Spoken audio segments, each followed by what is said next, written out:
just really briefly wanted to show you today how to do a simple blood glucose test. So there's only a couple things that you're gonna need. You're gonna need a sterile lancet. These are single-use lancets so that we don't have to worry about, accidentally transmitting a bloodborne pathogen to anyone else in class. So as soon as you're done with this, you're just gonna dispose of it in a sharps container. We don't ever throw these in the trash because we don't want the cleaning staff to injure themselves. We also, of course, have our blood glucose test strips, and then we have our monitor. I also here have just a piece of clean paper toweling or tissue because you're going to need to wipe off the first drop of blood that you collect. So first thing that we should do is with clean hands, so please clean your hands before we do this.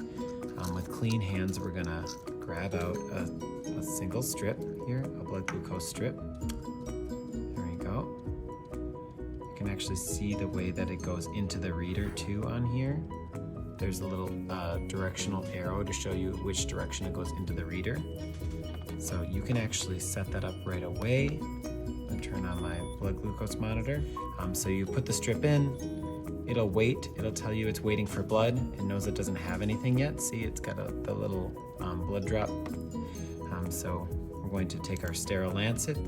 It's protected the pin. I would make sure to warm up whatever finger you're going to be testing. I usually do my index finger here.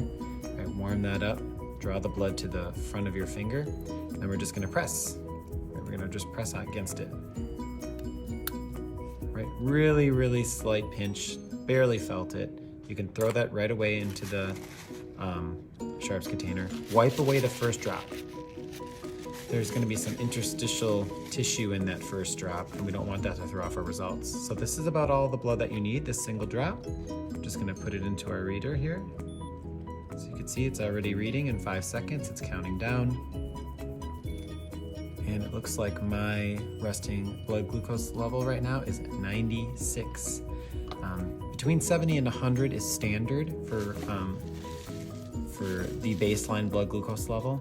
If you have over 100 for your fasting glucose level, that's usually a sign of concern that you might have, you might be pre-diabetic or have issues controlling your blood sugar, maybe insulin sensitivity or building up insulin resistance. So that's pretty much it. You just pull the strip out when you're done. We're gonna throw that in a biohazard bin and write that number down. That's your blood glucose number.